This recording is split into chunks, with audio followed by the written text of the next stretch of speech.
Vous savez, le son Kryptonite de Three Doors Down a été écrit par le chanteur et le batteur quand ils étaient au lycée pendant un cours de maths. Et ce n'est que 10 ans après, quand ils ont formé leur groupe, qu'ils retrouvèrent les paroles. Ils en ont fait par la suite une chanson qui deviendra leur plus gros succès commercial. J'ai toujours adoré les petites anecdotes comme ça concernant la création d'une œuvre ou d'un élément médiatique. Cependant, je regrette qu'on ne prenne pas assez le temps de s'attarder sur tous les petits détails concernant le processus créatif de l'œuvre en question. Et ça vaut également pour le monde du manga et de l'animation japonaise. Je veux dire, tout le monde connaît le nom d'un auteur ou d'un réalisateur, mais sans plus. On cherche pas vraiment à savoir qui est derrière toute la production de cette œuvre. Mais fort heureusement, l'anime dont on va parler aujourd'hui va prendre la peine de nous expliquer dans les moindres détails comment est-ce qu'on arrive à animer des petits gribouillis et en faire des mastodontes de beauté et de fluidité. Du coup, bienvenue les BG à ce nouvel épisode du Shinkansen de l'animation, l'émission qui vagabonde sur les rails de tout ce qui touche de près ou de loin à la culture nippone. Et je vous conseille de prendre des notes et une bonne dose de caféine parce qu'aujourd'hui on va apprendre pas mal de choses dans le monde de Shirobako.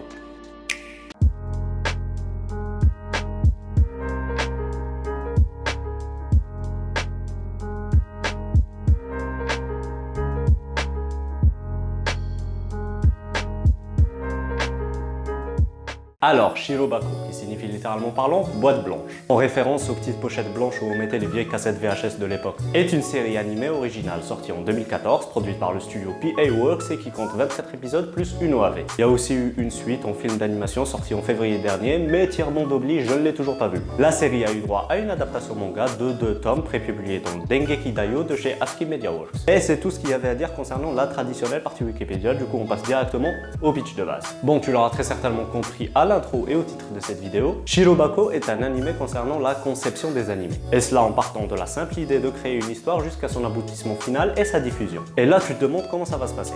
Eh bien, on va suivre Miyamori Aoi, une jeune diplômée passionnée d'animation qui va être enrôlée dans son premier job dans l'industrie, celui d'assistante de production au sein du studio Mosahino. Eh bien, on va suivre son quotidien dans son nouveau travail qui est fort éprouvant, les galères auxquelles elle devra faire face, les responsabilités qu'elle devra assumer, sa relation avec ses collègues ainsi qu'avec ses amis de lycée qui ont toutes pris des chemins différents mais dans la globalité reliée par l'industrie de l'animation, et surtout comment il va grandir et acquérir de l'expérience au fil du temps et du travail. En gros, c'est ça Shirobako. Et là, je sais très bien ce que tu es en train de te demander. Pourquoi te faire une vidéo sur Shirobako, qui est un sujet plutôt de niche, faut l'avouer, alors que je pourrais très certainement te faire une vidéo facile qui me prendrait pas beaucoup de temps sur Hunter x Hunter, Shingeki ou encore SAO, et qui me ramènerait beaucoup plus de vues que ce que m'ont ramené Haruhi et Nisekoi. Ça sent le seum, ça, frère. Le bon gros seum, même. Eh bien, il y a 3 raisons à cela. La première est que je surkiffe Shirobako. La deuxième est qu'un des objectifs de cette chaîne est qu'à chaque fois je vous fasse découvrir des trucs pas très connus et toucher à tous les publics. Et la troisième est que Shirobako est une œuvre extraordinaire dont j'ai eu beaucoup de mal à déceler les défauts. Et c'est ce que je vais tenter de t'expliquer, comme d'habitude, au travers de cette vidéo. Et on va tout de suite commencer par ce qui est selon moi le plus gros point fort de la série, à savoir l'ambiance de l'œuvre et son caractère. Dès le début de l'histoire, t'es plongé dans une atmosphère très réaliste qui essaie de dégager le récit, avec les personnages qui sont tout le temps la tête dans leur dossier sans avoir le temps de penser ou parler d'autre chose tant il y a là du boulot à faire. La direction narrative ne va pratiquement pas dévier du cadre professionnel, à quelques exceptions près certes, ce qui fait que tu auras à plusieurs reprises, sans même te rendre compte, l'impression d'être dans ce studio d'animation Mosahino, faire partie de leur équipe et être impliqué dans leurs soucis. Chose qui est magnifiquement accentuée par la parfaite gestion des tensions de l'œuvre. En effet, on n'est pas dans une ambiance chill saoulante, ni dans un drama sans arrêt. L'œuvre sait comment équilibrer la pression, qu'on faut en mettre et qu'on faut pas en mettre. Par exemple, quand les keyframes ne sont pas livrés à temps, bah là il y a un problème et tout va s'accélérer.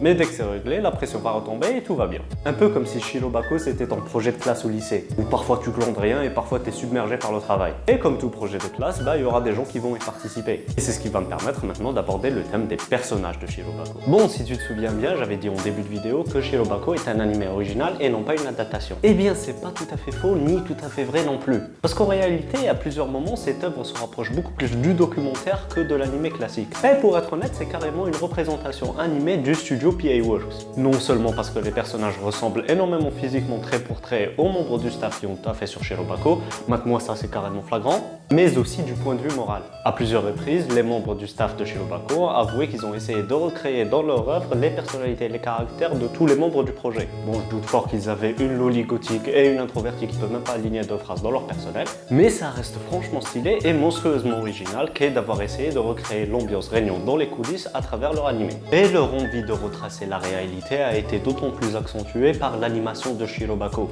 qui est très sobre sans être mauvaise Clean sans être exceptionnelle, reposante sans être plaisante. On veut rester le plus réaliste possible et ça se ressent. Ils font clairement une animation sans faute, mais qui n'en fait pas trop, de quoi bien faciliter l'effet d'immersion qu'ils essaient d'apporter aux spectateurs du récit. Et il faut avouer que c'est méga efficace. Petite mention spéciale à toutes les références qui se trouvent dans Shirobako, que ce soit Initial D, à Evangelion avec l'apparition de Anno, aux différents studios d'animation, etc., etc. Surtout que c'est PA Works aux travaux. En termes de couleurs qui partent dans tous les sens, ils savent très bien gérer. Ils nous ont tout de même proposé Angel Beats, Hirozoku The World in Colors, mais aussi et surtout le chef-d'œuvre du drama dans la Japanimation qui est beaucoup trop méconnu à mon sens, le film Makiya When the Promised Flower Blooms. C'est réalisé par la scénariste de Anohana, donc si tu veux chialer, tu sais très bien ce qu'il te reste à faire. Bon, c'est bien beau tout ça, mais maintenant qu'en est-il de l'aspect de l'explication? Est-ce qu'après avoir vu Shirobako, t'apprendras des choses? Eh bien, ce qui est intéressant dans cette œuvre, c'est que dès le premier épisode, tu es jeté dans un monde où tu ne connais strictement rien. On enchaîne les termes techniques sans pour autant t'apprendre les bases en supposant que tu sais déjà de quoi il s'agit. Et l'œuvre ne te prendra pas pour un débile, elle te laissera réfléchir par toi-même et assembler les pièces du puzzle. Ce qui est une construction narrative très différente de celle de Bakuman par exemple. Dans Bakuman, tu suis les protagonistes dès leur début de carrière dans mangaka. Ils apprendront les bases et tu apprendras avec eux. Eh bien, dans Shirobako, on se rapproche beaucoup plus d'une construction à la Kuroko's Basket, si tu vois ce que je veux dire.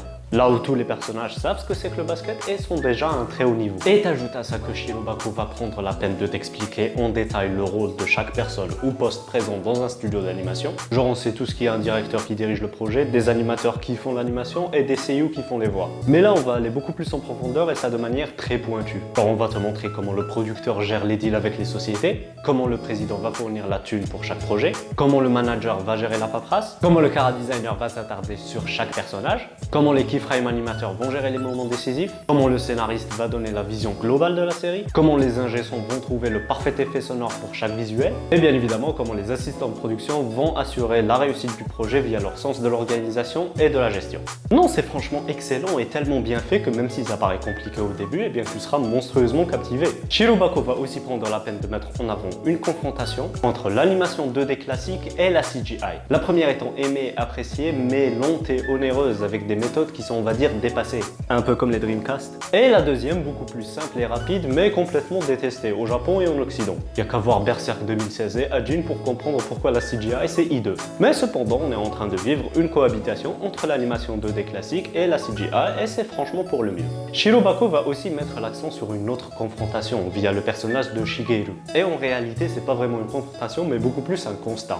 De comment on est passé d'anime old school à base de méca géants, d'ambiance lugubre et même de shonen tah la détermination, aux animés modernes de nos jours où les isekai fantasy, les slice of life romancés et les moe dominent complètement l'industrie. Mais cependant, je vais pas trop m'attarder sur ce point-là aujourd'hui car je suis déjà en train de travailler sur une vidéo retraçant l'évolution de la Japanimation. Ça devrait sortir dans les semaines à venir et ça risque d'être très intéressant. Toujours pour rester dans le processus d'explication des coulisses de l'industrie, Shirobako est divisé en deux arcs narratifs. Le premier concerne la production d'un animé original du studio Musahino, où c'est le directeur ou réalisateur lui-même qui a écrit l'histoire. Et dans cet arc-là, on va s'attarder sur tous les petits problèmes ou tracas qui peuvent apparaître lors de la production de ce genre de projet. En l'occurrence, les retards de finalisation. D'ailleurs, petite anecdote, les événements qui sont retracés dans cet arc-là sont exactement les mêmes que ceux arrivés lors de la production de l'anime Girls and Panzer, où c'était le même réalisateur de Shirobako qui avait taffé sur le projet. Concernant le deuxième arc narratif, eh bien, il concerne l'adaptation d'un manga à succès. Et là, l'œuvre va mettre l'accent sur tous les problèmes et soucis qui peuvent apparaître dans le monde des adaptations.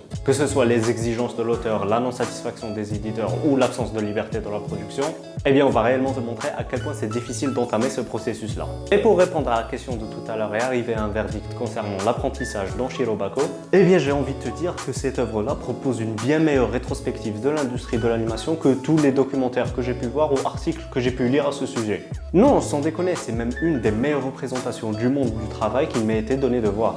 Il reste un dernier point que je voulais aborder concernant Shirobako, et qui se trouve être le personnage principal Miyamori Aoi, qui le long de l'œuvre passera son temps à s'interroger sur l'intérêt de sa présence dans ce monde, l'apport qu'elle peut amener à son studio, mais aussi son envie de travailler dans l'industrie de l'animation. En réalité, c'est un personnage très simple, très humain, qui est juste un petit peu perdu dans ses pensées et ne sait pas trop quoi faire de sa vie. La plupart du temps, ses questions seront matérialisées sous la forme de ces deux peluches, l'un représentant la raison et l'autre les désirs. Mais elle parviendra à la fin du récit à trouver une réponse satisfaisante qui la convaincra elle, mais aussi tous les spectateurs de cette œuvre magnifique qu'est Shirobako. Et non, je ne dirai pas quelle était la réponse pour ne pas spoiler. Et sur ces belles paroles, je pense qu'on va pouvoir passer à la conclusion. Si je devais donner un adjectif à Shirobako, ce serait très certainement passionnant, parce que c'est réellement ce que j'ai ressenti durant mon visionnage de l'œuvre. Une transmission de passion sans égale qui avait ravivé en moi la flamme de l'amour que je porte à la Japanimation lors d'une période où ça m'ennuyait un peu. Mais aussi ça m'a permis de voir ces médias de divertissement sous un autre œil. Derrière chaque œuvre que vous regardez, il y a une équipe d'une dizaine ou vingtaine de personnes qui a travaillé sur le projet des mois et des mois en se tuant à la tâche afin de transmettre leur passion. Et ça m'a fait d'une part me remettre en question. Au final, je suis juste un connard qui s'amuse à donner son avis sur les mangas et les animés qu'il consomme. Mais aussi, ça m'a permis de réaliser qu'il y a au moins une quinzaine de personnes qui a travaillé sur Another et Darling in the Franxx et personne ne s'est dit, les gars, on est en train de faire de la merde. Bref, voilà qui conclut cet épisode du Shinkansen de l'animation. J'espère que ça vous aura plu. Si c'est le cas, n'hésitez pas à liker, partager la vidéo ou vous abonner. Donnez comme d'habitude vos avis en commentaire ou bien en DM, les réseaux de la chaîne sont en description. De nouvelles vidéos et de nouveaux concepts arrivent très bientôt sur la chaîne, donc restez au taquet. Et moi je vous dis à bientôt, prenez soin de vous, protégez-vous, sortez couverts. Et n'oubliez pas que les doujinshi de Dagashikashi sont de loin les meilleurs doujinshi jamais créés, juste un peu en dessous de ceux de Fate. Sur ce, yo les BG.